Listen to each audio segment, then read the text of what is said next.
Wakil Dewan Pengarah Tim Kampanye Nasional, TKN, Prabowo Subianto Gibran Rakabuming Raka, Yusril Iza Mahendra mengatakan bahwa permohonan Anies Baswedan Muhaimin Iskandar dan Ganjar Pranowo Mahfud MD yang meminta pemilihan Presiden, Pilpres, 2024 diulang usai Gibran didiskualifikasi sulit dikabulkan.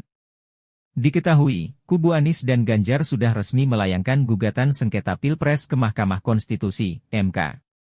Bahwa kedua pemohon sama-sama memohon agar dilakukan Pilpres ulang setelah Pak Gibran didiskualifikasi. Hemat kami petitum seperti itu sulit untuk dikabulkan, ujar Yusril saat dimintai konfirmasi, Minggu, 24 Maret 2024.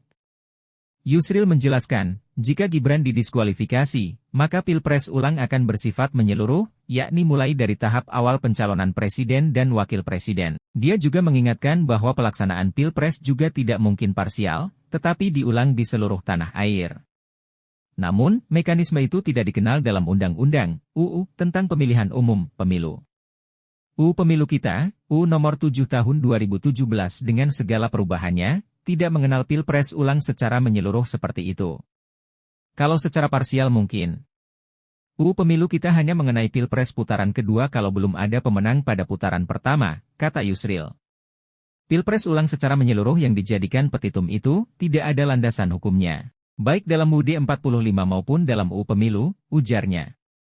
Sementara itu, Yusril mengatakan, jika tahapan pemilu diulang dari awal, maka sampai 20 Oktober 2024 nanti belum tentu presiden baru akan terpilih. Padahal, menurut dia, Presiden Joko Widodo, Jokowi, sudah habis masa jabatannya pada Oktober 2024 dan tidak bisa diperpanjang oleh siapapun, termasuk oleh MPR.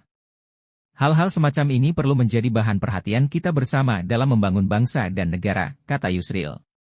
Sebelumnya, kubu calon presiden dan calon wakil presiden, Capres-Cawapres, nomor urut 3, Ganjar Pranowo Mahfud MD, meminta Mahkamah Konstitusi, MK, mendiskualifikasi pasangan calon, paslon, nomor urut 2 Prabowo Subianto Gibran Rakabuming Raka. Permohonan itu tertuang dalam gugatan yang diajukan Tim Pemenangan Nasional, TPN, Ganjar Mahfud ke MK pada Sabtu, 23 Maret 2024.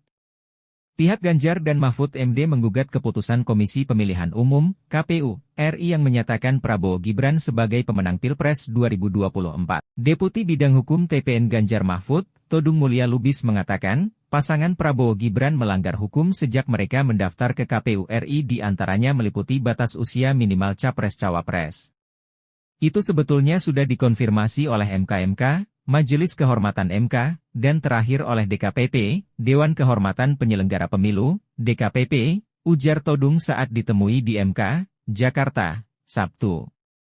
Permohonan kepada MK agar pasangan Prabowo Gibran didiskualifikasi tidak hanya diajukan pihak Ganjar Mahfud.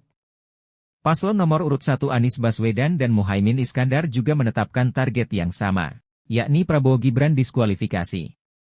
Tim Hukum Timnas Amin, Zainuddin Paru mengatakan, KPU belum mengubah peraturan KPU, PKPU, ketika Capres-Cawapres, termasuk Gibran, telah terdaftar sebagai peserta Pilpres 2024. Karena tidak layak dia harus didiskualifikasi, kata Tim Hukum Timnas Amin, Zainuddin Paru, dalam program dialog pengumuman hasil pemilu 2024 di kompas.com pada 20 Maret 2024. Jangan lupa subscribe ya!